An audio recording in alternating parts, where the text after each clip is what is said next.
बाबा ने भी इशारा किया है, मर्जन फल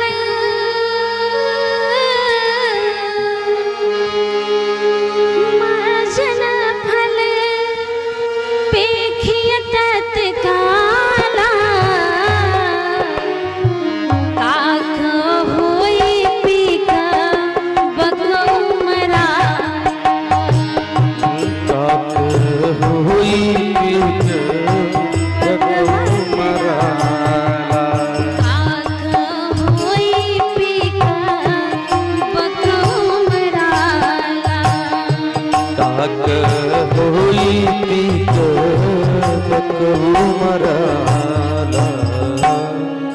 मर्जन फल पेखिय तत्काला काक होई पिक बको मराला।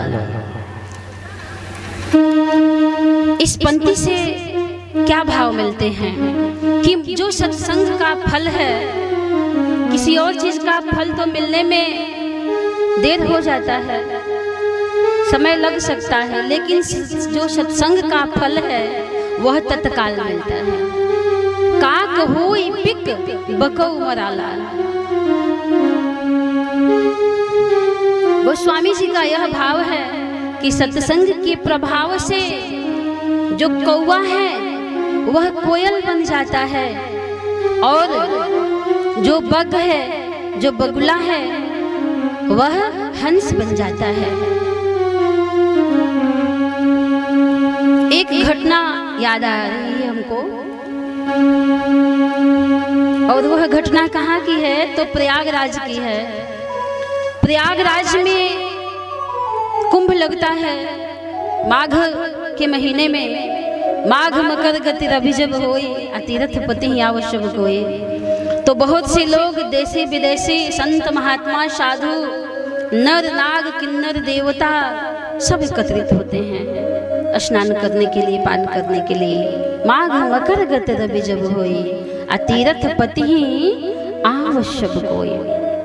एक विदेशी आया, वह भी गंगा के तट पे बैठा हुआ था, स्नान करके अपना, और कथा चल रही थी। तो कथा में महाराज जी यह बता रहे थे सत्संग की महिमा कि मज्जन फल पेखिय तत्काला काक होई पिक बकौ मराला।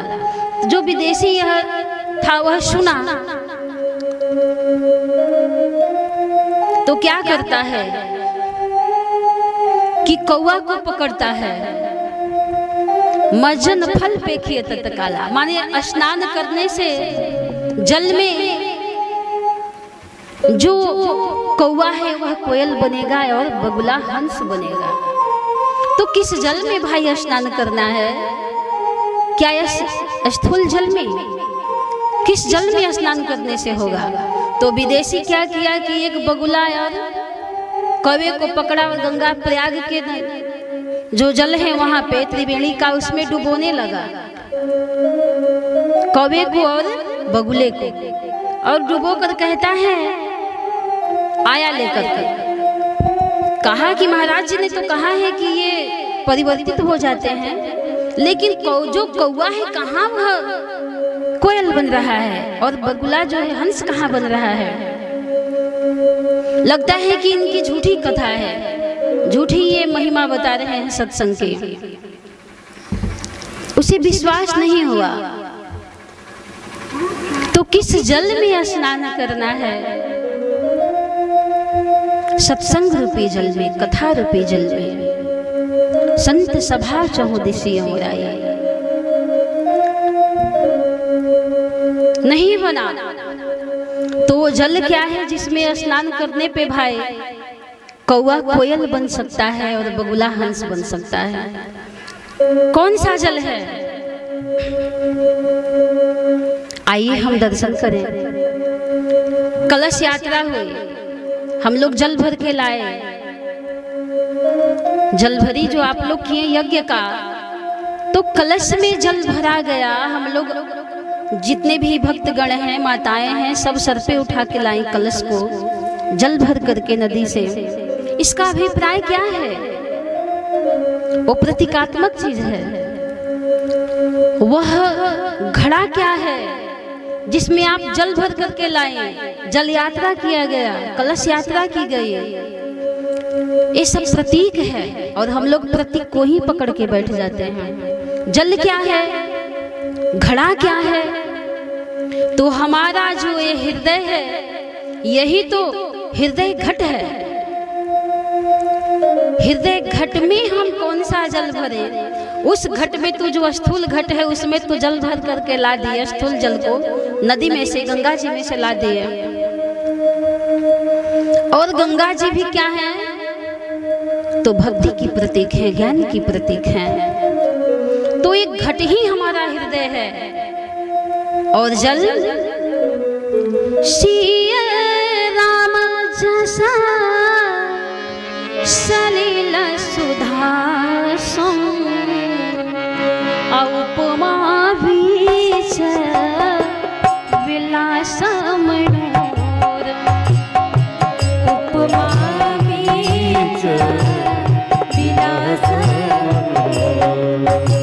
उपमा बीच विलास मनोर, उपमा बीच विलास जस सलिल सुधाशम। इस सिया राम जस रूपी सुधा को, जल को भरना है जी। इस जल में स्नान करेंगे तब जो कौवा है कोयल बनेगा और बगुला हंस बनेगा। प्रमाण मानस में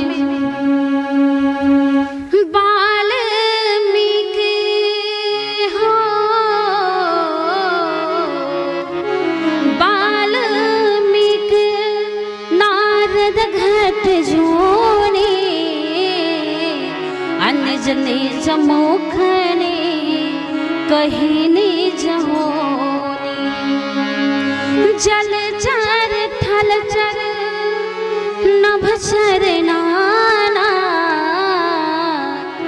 अजय जड़ चेतन जीव जहाना।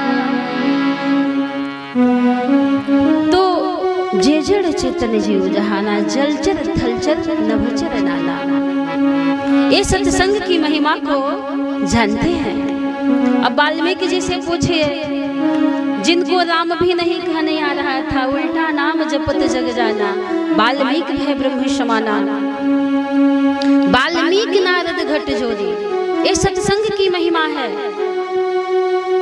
दासी पुत्र श्री नारद जी ये दासी के पुत्र हैं, लेकिन सत्संग के प्रभाव से भक्ति के आचार्य, भक्त शिरोमणि बन गए। दासी पुत्र होते हुए भी नारद घट जोनी। अगस्त ऋषि जी का जन्म, इन्हें कुंभज भी कहा जाता है। किनका जन्म घड़े से हुआ है, घटज भी कहा जाता है। कहे कुंभज हो, कहाँ कुंभज, कहाँ सिंधु अपारा, असोसी असो जसा सकल संसारा। ऐसी ख्याति हो गई। और एक घड़े से उत्पन्न अगस्त जी क्या बन गए, मंत्र के विशेषज्ञ बन गए, मंत्र दृष्टा बन गए। ऐसे मंत्र दृष्टा बने, विशेषज्ञ बने कि भगवान राम को भी वन में आने के बाद इनको मंत्र पूछना पड़ा। लीला जगत में भगवान राम भी मुनि अगस्त जी से मंत्र पूछते हैं कि हे प्रभु, हे नाथ, वो मुझे मंत्र दीजिए जिससे मैं निशाचरों पर, राक्षसों पर विजय प्राप्त करूं। कहते हैं अब सो मंत्र हो,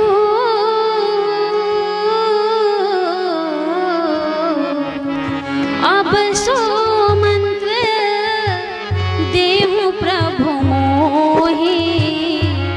अजेहि प्रकार रोमुन द्रोही। जेहि प्रकार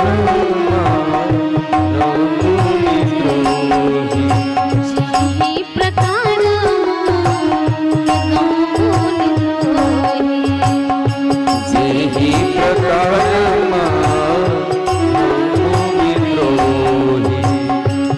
जेहि प्रकार रोमुन द्रोही। मंत्र पूछते हैं तो कहाँ गुम भज कहाँ सिंधु अपारा, सोचे सुजस सकल संसारा।